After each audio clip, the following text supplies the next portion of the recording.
Hello and welcome back to the second NOGRAD's Anime Awards of 2023.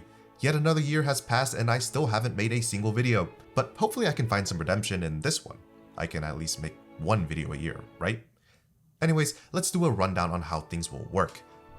Following the same structure as last year, there are a multitude of different awards that will be given to certain anime.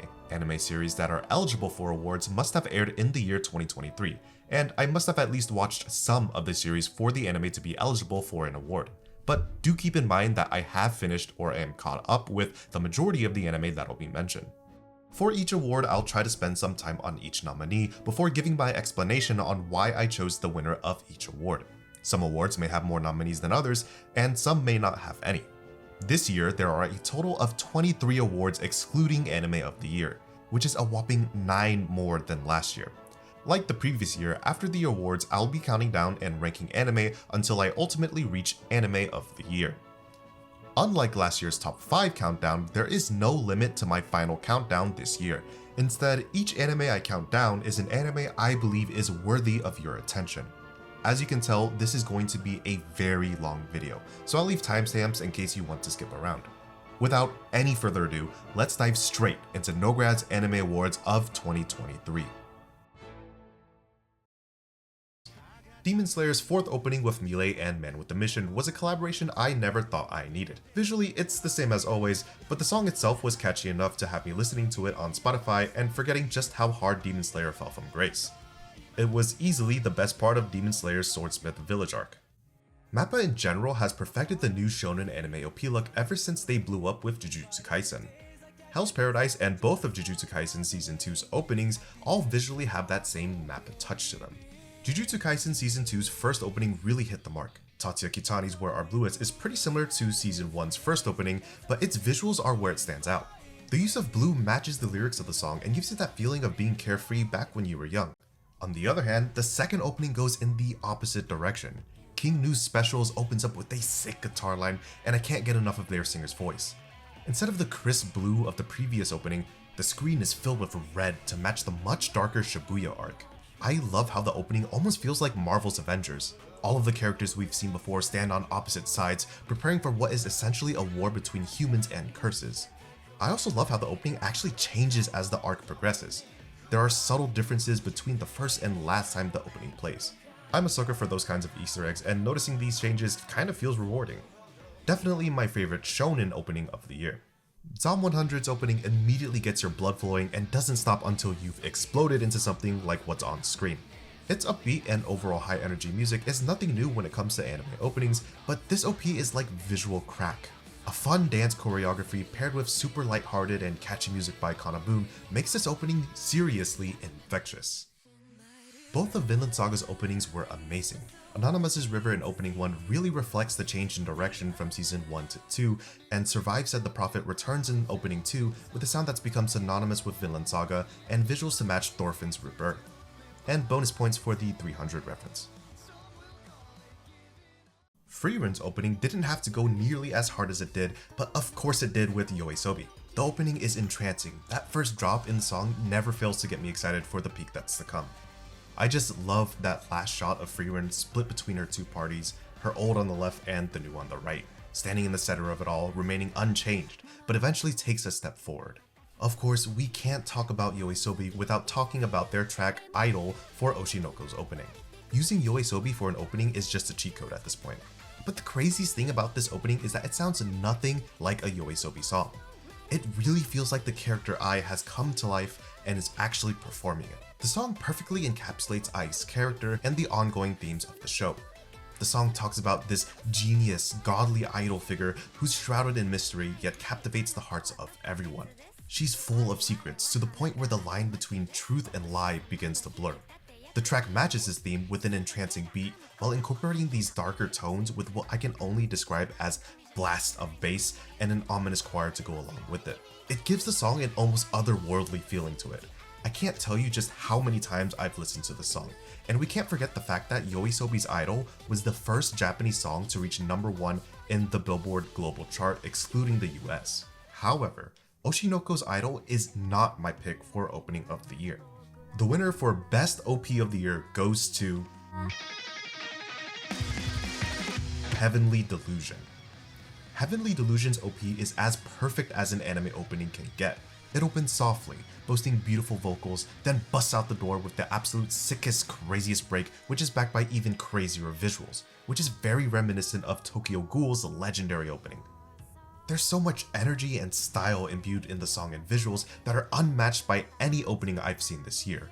It gives off this magical feeling of nostalgia, adventure, and ignorance I felt back when I was a child in a vast, wondrous world just waiting to be explored, which was made possible by its beautiful color palette and direction.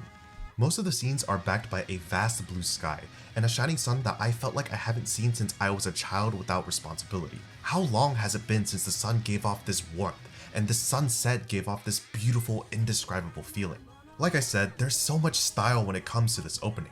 It's not just some upbeat music slapped with visuals of every single character in the show. It has distinct style, a perfect chaos to it that I've never seen before. Hair dances in the wind, characters smear and stretch across the screen as they move with vigor. Text flashes on the screen, morphing into all kinds of shapes and symbols. Hell, even the lens flare from the sun onto the camera takes shape as kanji that I can't even read, but it's still all so damn cool. Picking this OP apart frame by frame was not something I thought I'd enjoy so much. The amount of thought, effort, and detail put into this OP not only makes this the best opening of the year, but genuinely one of the best anime openings of all time. Like best opening of the year, best ending sequence of the year was also a tough decision to make, but for the opposite reason. Last year, we were blessed with Chainsaw Man and received 12 unique endings, which was so extra, but so cool at the same time. It was easy to pick an ending. This year though, there really wasn't that much that stood out to me. Queen Bee's Mephisto for Oshinoko was one of my favorites. It's not so much that the song or visuals are outstanding, although Abu-chan has an amazing voice, it's the fact that when each Oshinoko episode came to an end and Mephisto started playing, it was always pretty hype. I especially love the version of the ending that plays at the finale with artwork from each character. But the ending sequence I enjoyed the most was Soshi Sakayama's Akari on Jujutsu Kaisen Season 2. Although I never watched past the first second when I was watching the series, watching the entire thing separately was a treat. The mellow guitar and beautiful vocals by Sakayama get the groove going, but the main treat of this ED is in its visuals. Just some friends hanging out after school and going about their day, taking pictures on disposable film. Candid shots, random videos, pictures of nothing. I absolutely love the aesthetic. It really reminds me of some of Joji's music videos. And while you're caught up in the feels, the ED comes to a close with a spectacular ending with beautiful vocals from Sakayama. I feel pretty bad about not giving best OP or ED to Oshinoko, but Jujutsu Kaisen Season 2 deserves the award for best ED of the year. Finally, to finish off everything musical, let's take a look at some of my picks for best original soundtrack. Kensuke Ushio is one of my favorite composers, and his OST for Heavenly Delusion matched the story perfectly. Ushio never gives a dull performance. Everything he makes seems just a little experimental in its own way and has an Ushio flair to it. I'm a huge fan of Evan Call, especially his work on Violet Evergarden, so when I heard that he was going to compose the soundtrack for Frieren Beyond Journey's End, I knew that it was going to be a must-watch.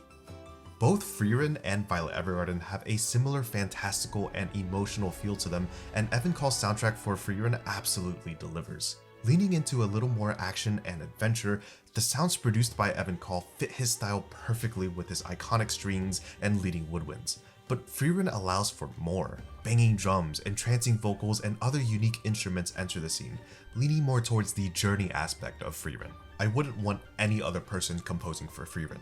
The anime and Evan Call are the perfect pair without a shadow of a doubt. Now excuse me while I listen to Zoltrack for the 100th time. Despite how much I love the soundtrack for Frieren and Evan Call, the winner for Best Original Soundtrack goes to Trigun Stampede, composed by Tatsuya Kato. As a sci-fi western, Trigun Stampede has that old-timey western style of music, paying homage to the classic spaghetti western films, but also has a track that switches things up and incorporates rap into the mix. It immerses you into Trigun Stampede's world weirdly well. But the Stampede doesn't stop there. Kato's magnum opus comes in the form of a recurring theme given to Trigun's antagonist, Knives. It can also be heard in their work on Dr. Stone, but here it fits perfectly with Knives' character. It's this theme that permeates throughout the entirety of the show that's won me over, and this aspect of Kato's soundtrack alone could have been enough to contest the spot for Best Soundtrack of the Year, but the diversity and range Kato has in the OST is absolutely insane. The Western tracks get you into the groove, its action tracks get your heart racing, and its emotional tracks are striking. It's absolutely infuriating just to see how little recognition this soundtrack has gotten. It shouldn't be a hidden gem. I was completely blown away and did not expect Trigun Stampede to have as great of a soundtrack as it has, but Tatsuya Kato on Trigun Stampede absolutely trampled the competition this year, and it's my pick for anime's best original soundtrack of the year. If I'm being honest, there really wasn't much choice for Best Boy. Out of all the Jujutsu Kaisen characters, Todo stands out to me the most. He's just my guy, and the best bro you could ever ask for. Stark from Frieren could also be a contender for Best Boy, but I think he needs just a little more time to grow as a character. Vash from Trigun Stampede is just this ball of joy. He's kind, caring, charismatic, funny, and a peacemaker. He's a symbol of hope and optimism in an unforgiving landscape. But the winner of Best Boy was someone who, for the majority of their screen time, wasn't a real boy, but definitely wanted to be. I'm talking about Sota from Suzume. I mean, the guy's just objectively attractive, and out of all the boys from this year, this man was the most husbando material out of everyone else. If you think that one of these deserves Best Boy of the Year, then you're sharing the same coin as those Chainsaw Man porn addicts. What other guy can be as much as a gentleman as Sota when turned into a chair with 3 legs? Ai Hoshino took the world by storm. She's one of the most fascinating characters we've seen, and her design is absolutely top-notch. She has everything in her arsenal to win over anime degenerates. Her entire personality and her life of lives makes me want to see so much more of her character, but despite her limited screen time, she remains as the face of anime in 2023. Aka Akasaka really knows how to cook up some damn good characters. The cast of Love is War have always been among my favorites, and this latest arc went even deeper into our favorite duo, but out of the two, Kaguya stood out the most. What goes on in the mind of an insanely rich tsundere? It's a lot more than what meets the surface. Kaguya is at a constant war with the many versions of her that exist. The child who never got to live a normal life, the cold-hearted woman or ice queen who was raised to use everyone around her to her advantage, and the person we see on the surface of it all. All of these permutations of Kaguya are constantly at battle. Can Kaguya really achieve the human connection she so desperately wants? Or will she ultimately hurt everyone around her due to her ruthless upbringing? The conclusion to Kaguya's character arc was cathartic, to say the least. But in my heart of hearts, I would be lying if I didn't put Sophiette from Mushoku Tensei as Best Girl of the Year. She's the childhood friend of our MC Rudius and didn't get much screen time in Season 1, but as soon as Episode 0 dropped in Season 2, I immediately fell in love with her character. She's a victim of the mass teleportation catastrophe and finds herself becoming a guard of a princess in line to become a leader of a nation. Seeing Sophie come into her own in Episode 0 and discovering her resolve was one of my favorite parts of Mushoku Tensei Season 2. And finally, of course, the developing romance between Rudius and Sophie, or Fitz, was so wholesome and heartwarming that chick got me kicking up my feet like a little girl. I know fully well that other girls probably deserve Best Girl, but it's my video and nobody else's. So, Best Girl is Best Girl of the Year. In 2023, there was one protagonist who rose above the rest, and that was Thorfinn. Vinland Saga was always meant to be a character drama from the beginning. Seeing Thorfinn go from a monster in Season 1 to someone who's pursuing the road of redemption was incredibly moving, and the final episodes of Vinland Saga Season 2 had some of the most powerful scenes of the year. The transition from anger to anguish, from murderer to pacifist was so well done. And we can't forget the amazing work done by Yuto Uemura, the voice of Thorfinn. The unfiltered and raw emotion in his performance was one of the best of the year, and one I won't be forgetting anytime soon. There was no competition for this category. Thorfinn is easily the best protagonist of the year. On the opposite side of the spectrum, there were 3 antagonists that really caught my attention this year. Geto Suguru is easily Jujutsu Kaisen's most intriguing character. He's essentially the foil to Gojo. While Gojo sees sorcery as tools to protect the rest of humanity, Geto thinks, why should I endure so much suffering for the sake of lesser humans? He suffers greatly trying to protect humanity, and it breaks him. Unfortunately though, the Geto we see in Hidden Inventory vs Shibuya Incident are pretty different, and he doesn't really get a lot of screen time. Sukuna, on the other hand, gets more screen time, but there's not really much to his character other than him being labeled as the strongest curse. Jujutsu Kaisen gets cool characters right, but it's not exactly known for its depth, and I don't really see that changing anytime soon.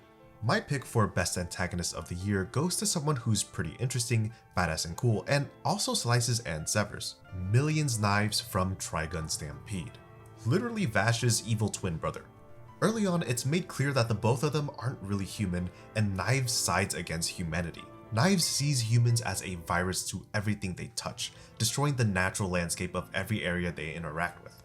He wants to bring everything back to square one. Knives also has an amazing theme, entrance, character design, and a cool-ass name. I'm a sucker for cool and borderline stupid names, so a name like Millions Knives is right up my alley. If you thought that I completely forgot about Kana from Oshinoko in the Best Girl category, then you are dead wrong. The winner for Best Supporting Character of the Year goes to Kana Arima from Oshinoko. She's a character that unexpectedly grew on everyone thanks in part to her being essentially a childhood friend tsundere. Seeing Kana grow from a pompous brat of a child to someone who genuinely cares for her fellow peers was enough for me to like her, but as the series reveals more about her character, it was hard not to love her. She found stardom as a child actress, but as time went on, she received less and less roles. But that never stopped her. Instead of choosing to live a normal life and fizzling into obscurity, Kana worked absolutely relentlessly to keep her head above water. The constant fear of failure and feeling that your life may have peaked before even going to high school is enough to break anyone, but Kana is unwavering. She's matured so much since her first appearance, and she deserves the world.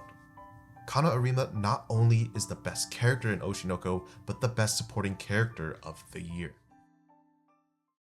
Despite episode 1 taking place after the hero party disbanded, Frieren Beyond Journey's End made you feel like you were with them the whole way through. Flashbacks and montages are more than welcome to make you feel like maybe they were your friends too. Frieren is a fantastic protagonist with so much room to grow. Himmel doesn't get much time, but he embodies what it means to be a hero so well, and his influence on Frieren is felt throughout the series. Heitzer is a charming old man with a sweet laugh, and Aizen is an absolute Chad, but also kind of weird in his own way. All of their apprentices are all incredibly endearing, and they still have so much more time to grow. But there was one show whose cast was damn near flawless, and that was Pluto. The cast of Pluto is absolutely stacked. There's not a single character that goes to waste. Everyone from the 7 most technologically advanced robots to the many side characters we meet along the way. Everyone in Pluto is somehow connected to a greater overarching story, and this aspect of Pluto is exactly what makes its cast as great as it is. The award for Best Voice Acting Performance goes to Aoi Koga as Kaguya Shinomiya from Kaguya-sama Love is War, The First Kiss That Never Ends. Love is War always had unparalleled voice acting, and First Kiss Never Ends allowed for an even wider range of emotions, especially when compared to its much more lighthearted previous seasons. Even with the supporting cast being set aside, the supporting cast still shines through despite the limited screen time they have. It's a testament to Love is War's outstanding voice acting, but Aoi Kaga pulled out all the stops, voicing scenes from humorous to heartbreaking to 4 permutations of Kaguya's character. Her performance at the mini-arc's climax was absolutely incredible. If there was only one person responsible for hitting that nail at the series' peak, it was Aoi Koga.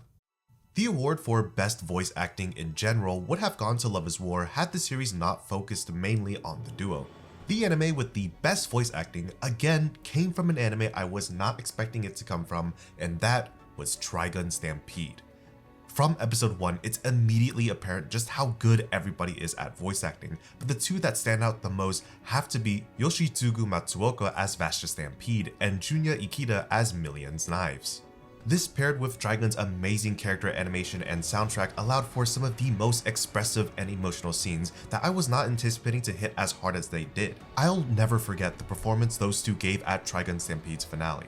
Say what you want about Trigun Stampede, but the voice acting in this show is undeniable. The award for Best Character Design also goes to Trigun Stampede. Generally speaking, fantasy and sci-fi shows tend to have the best character designs, and compared to the next best sci-fi and the best fantasy show I watched this year, Trigun Stampede stands out on top. No 2 characters wear the same outfit, villains are all very diverse and distinctive despite some being very ugly, and cool characters are cool. Not very much else to say, but what good is character design if character animation gets stunted in the process? Well, I'll have you know that Trigun Stampede also has the best character animation of the year thanks to its 3D CG. The mediums are entirely different, and instead of having to draw every single little detail of a character over and over for each frame, you can have just one detailed model to work with that will always be consistent. The character animation in Trigun Stampede really makes everything much more expressive on top of its already phenomenal voice acting. I've seen some criticisms online saying that the characters in Trigun Stampede are over animated, but what does that even mean? It does give off a more cartoonish sort of feel to them, but that isn't a bad thing and was an aspect of Trigun Stampede I actually enjoyed. Look at how Vash runs, or looks to try to find bullets in his pockets, then scream for some ammo in desperation. And if there's one thing Trigun Stampede has over every other show from this year that's objectively better, it's that the voice acting was done before animation, meaning that the lip flaps are actually synced properly. To be fair, it might go unnoticed, but when an anime's lip syncing is off, it definitely breaks your immersion. It's a small detail, yeah, but character animation is all about detail. 2023 was full of amazing animation. Makoto Shinkai continues to top his previous works with the release of Suzume.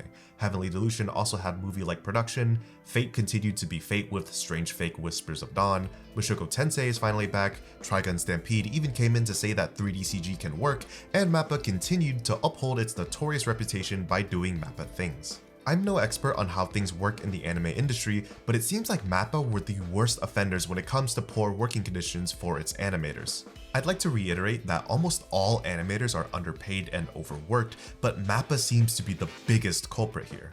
That being said though, I must acknowledge that the best overall animation of the year goes to Jujutsu Kaisen Season 2.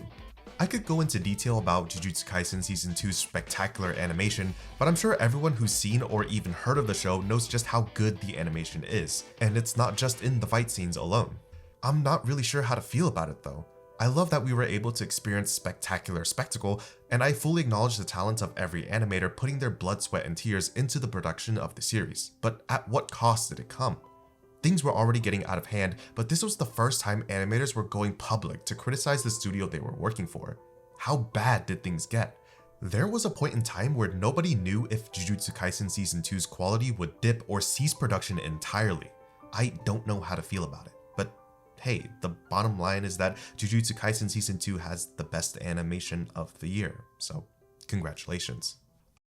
I'm not an expert when it comes to anime and especially background art, but when watching anime, I do pay attention to nearly every aspect that makes up an anime. Background art often goes underappreciated and goes unnoticed by most. However, one anime's background art broke that barrier and really stood out to me, and that was Heavenly Delusion. A post-apocalyptic Japan is nothing new to anime, but it was the sheer amount of detail in every shot that really caught my attention. The overall low saturation of where the story mainly takes place also makes this world feel that much more real and cinematic. Things are run down and dirty, but the locations feel like they've been lived in for years before they were eventually left abandoned.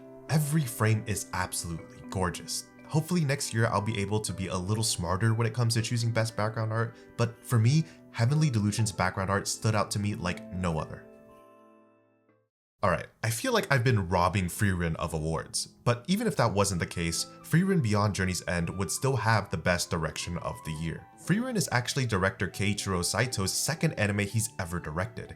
He's mostly worked as a key animator, but he actually only made his directorial debut with last year's Bocchi the Rock. And after knowing this, you can definitely get a sense of his style in both series. Frieren is generally a more laid-back show in comparison to other competitors in its genre. However, the combination of Frieren's excellent production and direction never leaves a dull moment for a single frame. Backgrounds are lush and beautiful, the few action sequences Frieren has are stunning, and its pacing, despite being a slower paced show, is paced very well, utilizing various montages to convey the passage of time and adding in fitting flashbacks for tasteful exposition. I'm not too knowledgeable when it comes to directors of series, but I think after seeing the beginnings of a very promising director, I'll come to really pay attention to this sort of thing, even if what they direct is an adaptation.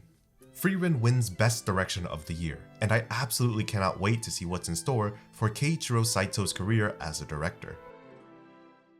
If I had to pick the most visually stunning anime of the year, it would go to Heavenly Delusion. Heavenly Delusion gets seriously creative with its cinematography, like this cut right here in episode 1. Didn't need to happen, just there to flex. Or this scene in episode 2 when our main duo is looking for a monster. I'm a sucker for aspect ratio changes, and nothing screams cinematic more than something like this. Everything is so creative and even a little experimental, but it all works incredibly well. I think everybody saw this coming. The award for the best fight scene goes to Jujutsu Kaisen Season 2's Jogo vs Sukuna. You know, up until this point, I always saw Jogo as somewhat of a joke and never really knew how strong he was since he got his ass whooped by Gojo in Season 1. But seeing Jogo go all out for this fight was pretty damn chilling. What ensues is the year's best fight scene. The scale and power of the fight is unmatched by any battle previously fought beforehand. Its action in its purest form and its direction is absolutely phenomenal.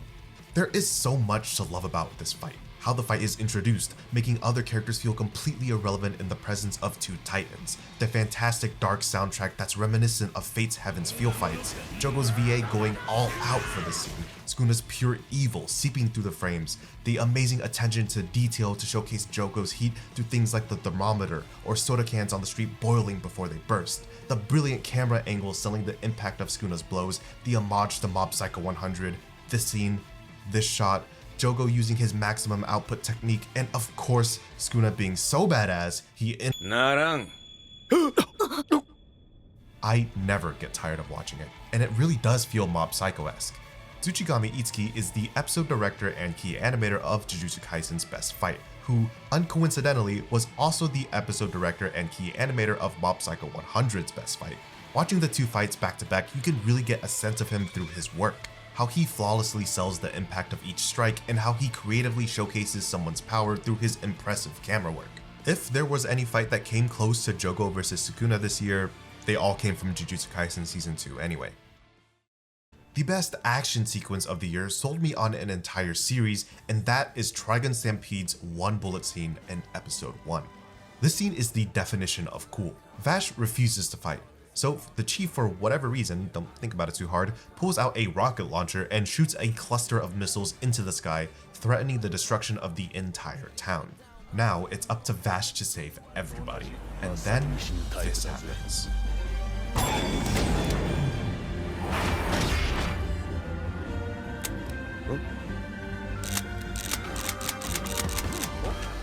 Vash is out of ammo and desperately begs for just a single .22 caliber bullet. Meryl Strife manages to conjure up one and Hail Marys it towards Vash. But Vash, being the badass he is, responds with this.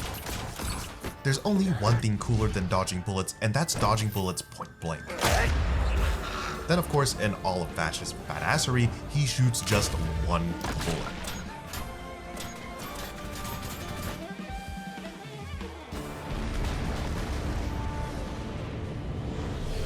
I love this scene so much. The long continuous shots, dynamic camera angles, expressive character animation and voice acting, and just how cool everything is. This scene alone sold me on the entire series, and there's more where that came from. I hope this gets you to watch Trigun Stampede, because this has got to be the most underrated show of the year in proportion to how good it is. I'm sure this is one that everybody saw coming, but the winner for Best Premiere goes to Oshi no Ko. The decision to make the pilot about 4 episodes long was an excellent one. In order to sell Oshi no Ko, time was what was needed the most, and time was what we got. Oshi no Ko's premiere expertly leads to the turning point of the series, and we're introduced to exactly what kind of show we're getting into, all the while giving a complete story in the first episode. Of course, I can't get into too much detail about Oshi no Ko's first episode without spoiling it, which on the surface doesn't seem like it, but trust me, if you want to give Oshi no Ko a shot, the first episode will have you in for a doozy. The best single episode that wasn't a pilot easily goes to Vinland Saga Season 2, Episode 9, titled Oath. This episode marks the turning point of the entire series as Vinland Saga transitions from a political action drama to a character drama redemption story. There were loads of amazing episodes this year, but it was Oath that utilized its entire runtime to its fullest potential. It explores every aspect of Thorfinn's life and the decisions he's made up until this point, and it makes you wonder, where did it all go wrong? Can Thorfinn really go back to the person he was? How can Thorfinn atone for his sins? It's an incredibly bold decision to tell the story Vinland Saga is trying to tell, especially with its blood-pumping first season. But the drastic change between the two makes an episode like Oath hit that much harder. Every episode up until this point was made for this moment alone. Thorfinn is now about to embark on the hardest trek that will last his entire life. He's going to fight his true battle and learns what it means to be a true warrior. The award for Best Sound Design again goes to just kidding. Heavenly Delusion. Admittedly, Trigun Stampede was a little close, but when revisiting Heavenly Delusion, it was hard to miss its excellent sound design when it came down to action scenes or whenever the mysterious man-eaters were present. Heavenly Delusion boasts an amazing soundtrack, but also knows when to use silence or ambient noises to its fullest potential when building suspense or anticipation. Everything about the way Heavenly Delusion sounds just feels right. This is another category I'm trying to be more attentive and knowledgeable of, but Heavenly Delusion is my pick for Best Sound Design of the year. Stark is a coward. He's the apprentice of Aizen the warrior from the hero's party that slayed the Demon King. When faced with a powerful opponent, Stark's hands begin to tremble, and that's when Frieren remembers this. A scene where Aizen is faced with an otherworldly foe, armed with an axe and is trembling in fear. Frieren points this out, and Aizen responds with this.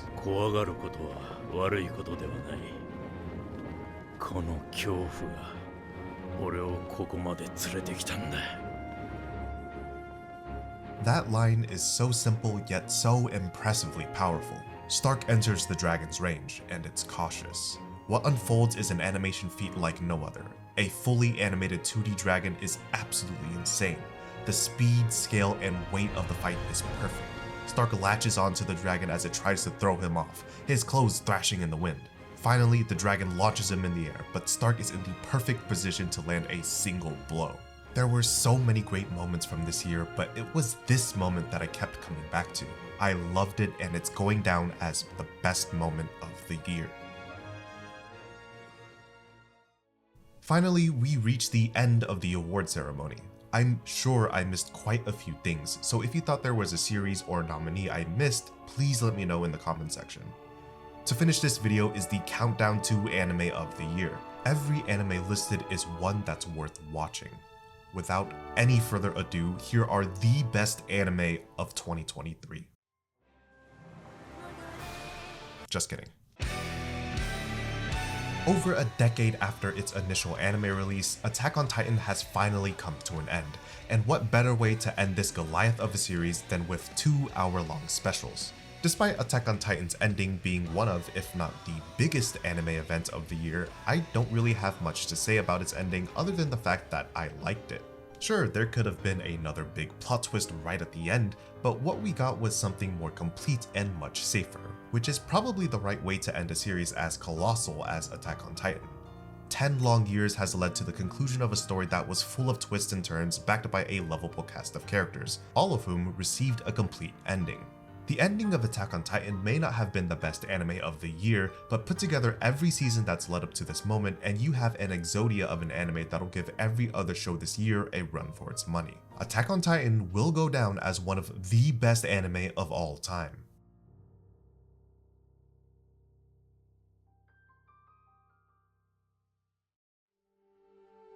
Makoto Shinkai is back at it again with another rendition of Boy Meets Girl and goes on a journey featuring Radwimps. After the disaster that was Weathering With You, I was a little skeptical about Susume, but I saw the release in theaters nonetheless and was immediately blown away. Although Shinkai arguably makes the same film over and over again, I have to say that he's got his formula down to a T. Once again, the visuals get subsequently better with each installment of Shinkai's filmography. The opening scene was damn near perfect, although story-wise, the latter half of the movie does get pretty messy and goes all over the place. It'll be very easy for an American or Western audience to brush off Suzume as just another one of the same films Shinkai makes, and admittedly, I was in this demographic. But Suzume is so much more than what a lot of Western people realize, and if you aren't Japanese like myself, you might miss a very important piece of context to the film.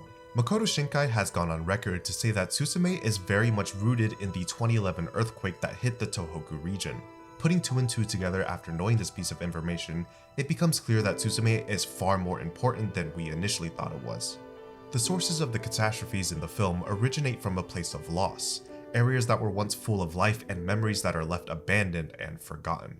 It's Sota's job to essentially grieve this loss and to pay respects to these memories. It might seem like, oh, Shinkai is making disaster movies, but for me personally, I'm not setting out to do these massive social commentary approaches to these disasters. Rather, as a director, I believe my strengths lie in more intimate narratives, very domestic, very local types of stories. If you look at my past films as well, a lot of it is very personal, and almost like this monologue or poem that these characters are exchanging among themselves. Suzume feels distinctly Japanese. It's set in modern-day Japan and feels real and authentic. The people Suzume and Sota meet along the way feel like Japanese people and not anime characters. Suzume is so much more than just another Shinkai film. It's an homage to all who were affected by the 2011 Tohoku earthquake and tsunami. Mushoku Tensei was easily the biggest show I missed out on in 2021. I watched season 1 of Mushoku Tensei last year twice, and season 2 was one of my most anticipated anime of the year. Isekai isn't really my thing, but Mushoku Tensei's story, world building, characters, and production are out of this world. Coming into season 2, I was expecting something much more grandiose following the events that occurred in the last half of season 1, but instead things took a step back. It put the main objectives to the side and instead honed its focus on our main character, Rudius, a now broken-hearted mage. I'll admit that Mushoku Tensei was nowhere near as good as its first season, but Mushoku Tensei was still one of the best shows of this year. This time round, we essentially have what is a high school arc, but with the main focus being Rudius' internal struggles and trying to find meaning in life, it was still amazing seeing Rudius go through his character arc. Of course, my favorite part of the show was the developing romance between Silent Fitz and Rudy. Man, I have never felt this way watching a romance since season 1 Love is War. I was so genuinely happy, grinning ear to ear the entire time this was happening. However, despite me enjoying this season so much, I have to acknowledge that it wouldn't be right to put this over some other shows higher up in the rankings. I knew nothing about the original Trigun series, but seeing the trailer to the remake piqued my interest. I was not expecting to like Trigun Stampede as much as I did.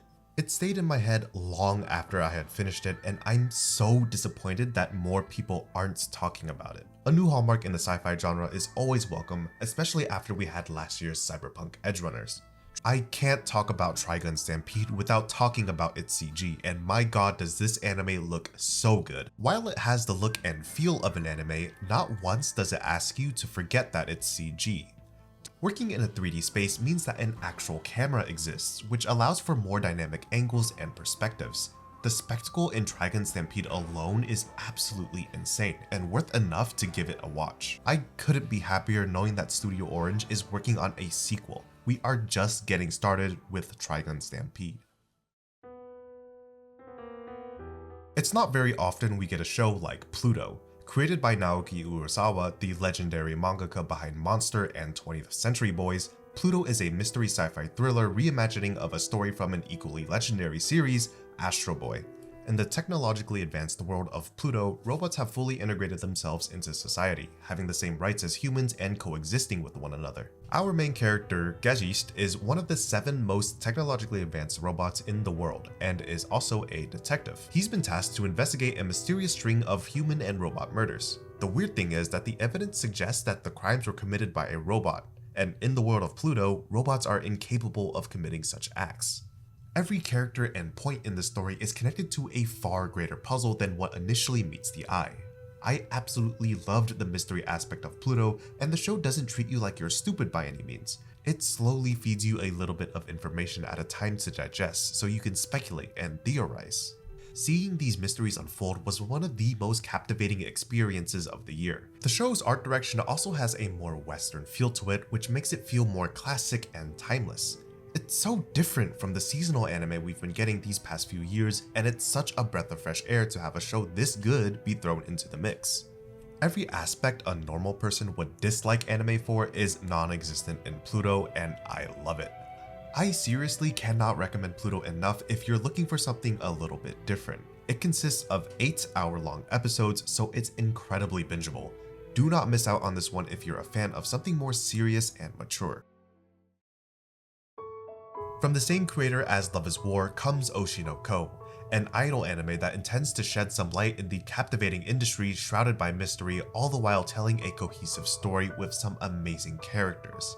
It wasn't one of my most anticipated anime of the year, however its manga cover and high praise surrounding the series caught my attention enough to where I was at least aware of it. But even if I were living under a rock, I would have come into contact with it somehow. This show heavily focuses on the entertainment industry as a whole, highlighting things that most people outside of the industry wouldn't even think of. Oshinoko does a perfect job portraying actors or entertainers as real humans who simply have a knack at entertainment.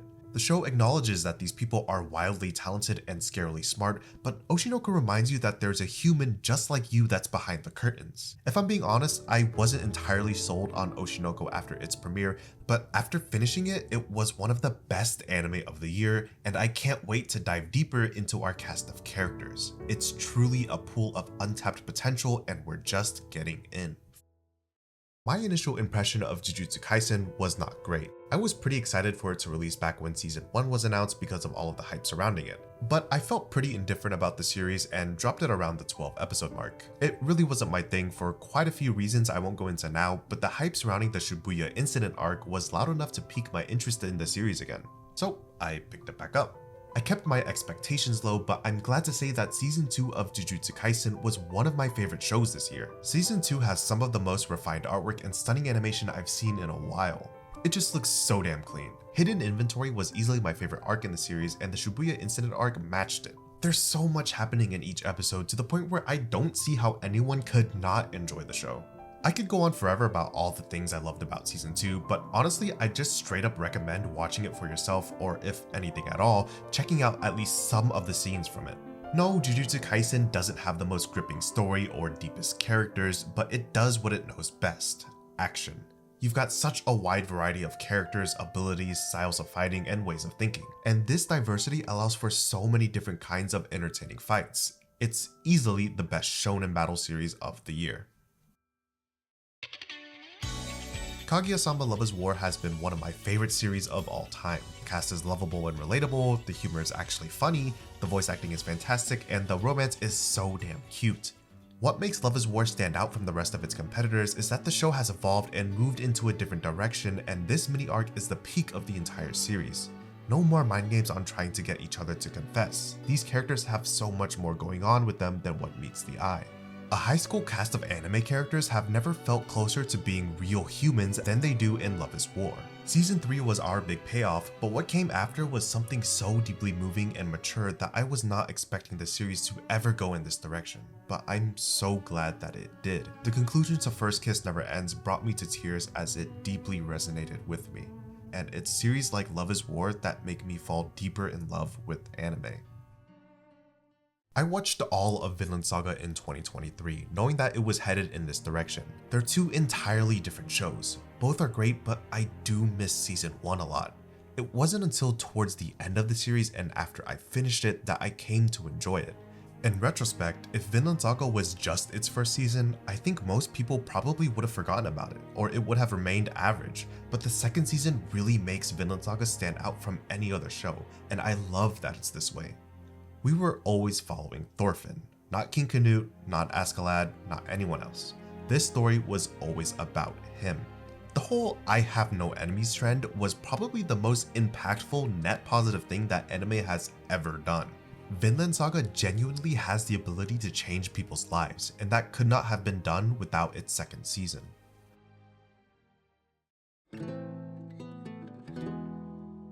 Frieren Beyond Journey's End was my most anticipated show of the year. Watching Gigak's video on it and knowing that Evan Call would be doing the music for it, I had high expectations for Frieren, and I'm happy to say that they exceeded them. Frieren takes place after the hero's party has already slain the world's demon king. They've brought peace into the world and have birthed the start of a brand new era. This was a major part of the party members' lives, but for our main character Frieren, it wasn't even 1/100th of it.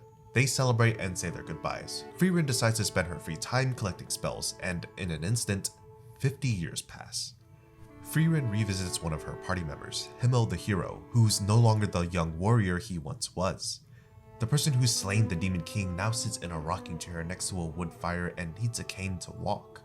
The bronze statues that were erected for Frieren's party have gone green from oxidation. The hero's party comes together once more to journey to an optimal viewing spot for the upcoming era meteor shower. After their last adventure, Himmel peacefully passes away. たった10年一緒に旅しただけだし、人間の寿命は短いって分かっていたのに、なんでもっと知ろうと思わなかったんだろう。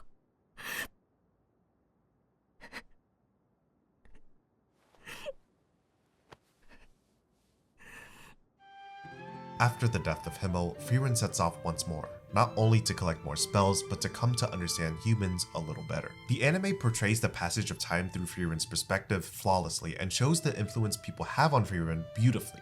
The show even uses the death of Himmel the hero as a measure of time, which I absolutely love. The world building and portrayal of magic in the show is fantastic. A perfect example of this can be seen in episode 3, where Frieren and Fern unseal Qual, a powerful demon who developed the spell Zoltrog that killed countless people. Qual was once too strong for Frieren and her party to defeat, but once they unseal him, Fern notices something strange. The demon is just using ordinary offensive magic. Qual has become completely nullified through the passage of time. It's one of my favorite moments of the year, tied with Frieren's other scene with the dragon. I absolutely love the attention to detail that Frieren has to offer. The story is creative and the execution is flawless. It's the perfect fantasy show. There's so much to love about Frieren, and if I continued on, it would double the length of this video, so I'll end it there.